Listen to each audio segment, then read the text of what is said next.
आदरणीय मेरे प्रिय दोस्तों और भक्तों, आपके समक्ष आज काली का वृतांत रखने वाला हूँ। दोस्तों, काली की पूजा हमारे वेस्ट बंगाल से जितने भी भक्त हैं वो महान भक्त हैं जो कि काली की पूजा करते हैं। तो दोस्तों, यह वृतांत 5-7 मिनट का होने वाला है, अतः आपसे निवेदन है कि बने रहिए। इस वृतांत के अंत तक आपका परोपकार होगा। दोस्तों, हम सभी को हमारे क्या संस्कार हैं, क्या हमारे ग्रंथ कहते हैं, उनके बारे में हमें कम से कम एलिमेंट्री यानी कि प्राथमिक आइडिया होना चाहिए। दोस्तों, आइए बिना समय गवाए काली के इस वृत्तांत को शुरू करते हैं। ओम श्री परमात्मने नमः। 10 महाविद्याओं में काली प्रथम आती हैं।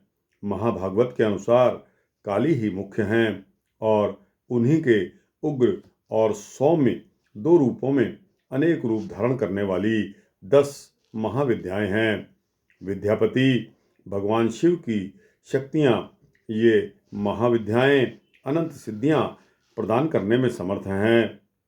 दार्शनिक दृष्टि से काल तत्व की प्रधानता सर्वोपरि है, इसलिए महाकाली या काली ही समस्त विद्याओं की आदि हैं, अर्थात इनकी विद्यामय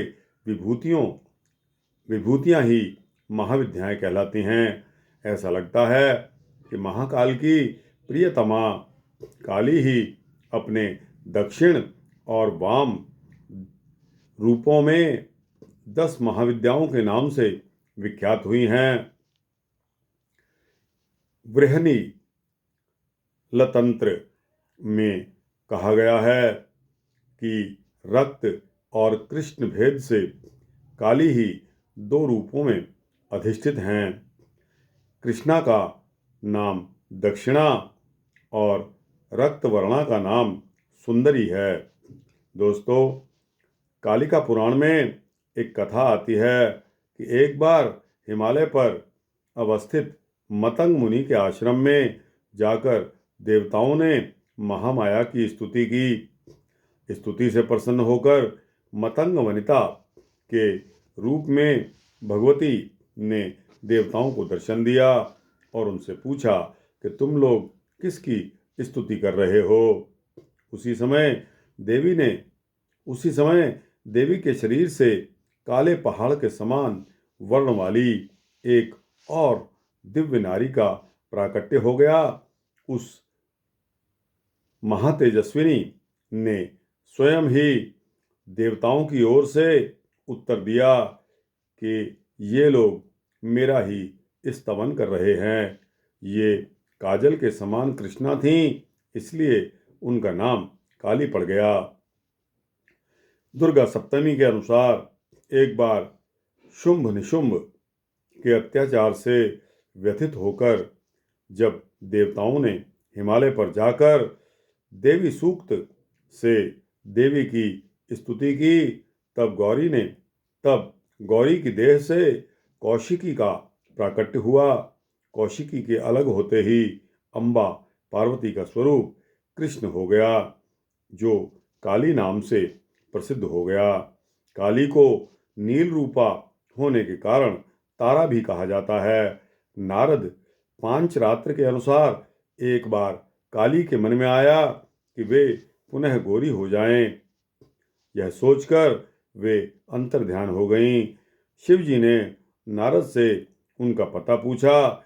नारद जी ने उनसे सुमेरु के उत्तर में देवी के प्रत्यक्ष उपस्थित होने की बात कही। शिव जी की प्रेरणा से नारद जी वहां गए। उन्होंने देवी से शिव जी के साथ विवाह का प्रस्ताव रख दिया।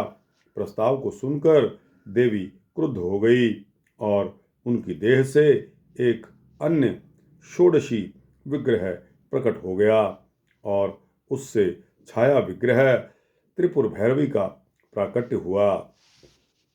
दोस्तों, काली की उपासना सर्वोत्कृष्ट मानी जाती है। शक्ति साधना के दो पीठों में काली की उपासना श्याम पीठ पर करने योग्य है। भक्ति मार्ग में तो किसी भी रूप में उन महामाया की उपासना फलप्रदा है, परंतु सिद्धि के लिए उनकी उपासना वीर भाव से की जाती है। साधना के द्वारा जब अहंता, ममता और भेद बुद्धि का नाश होकर साधक में पूर्ण शिशुत्व का उदय हो जाता है, तब काली का श्री विग्रह साधक के समक्ष प्रकट हो जाता है। उस समय भगवती काली की छवि अवर्णनीय होती है। कज्जल के पहाड़ के समान दिग्वसना मुक्त कुंतला शव पर आरूढ़ मुंड मालधारणी भगवती काली का प्रत्यक्ष दर्शन साधक को कृतार्थ कर देता है। तांत्रिक मार्ग में यद्यपि कालका यानी कि काली की उपासना दीक्षामय है, दीक्षा गम्य है, तथापि अनन्य शरणागति के द्वारा उनकी कृपा किसी को भी प्राप्त हो सकती है। मूर्ति मंत्र अथवा गुरु द्वारा उपदिष्ट किसी भी आधार पर भक्ति भाव से मंत्र जप, पूजा, होम और पुरुषचरण करने से भगवती काली प्रसन्न हो जाती हैं। उनकी प्रसन्नता से साधक को सहज ही संपूर्ण अभीष्टों की प्राप्ति हो जाती है।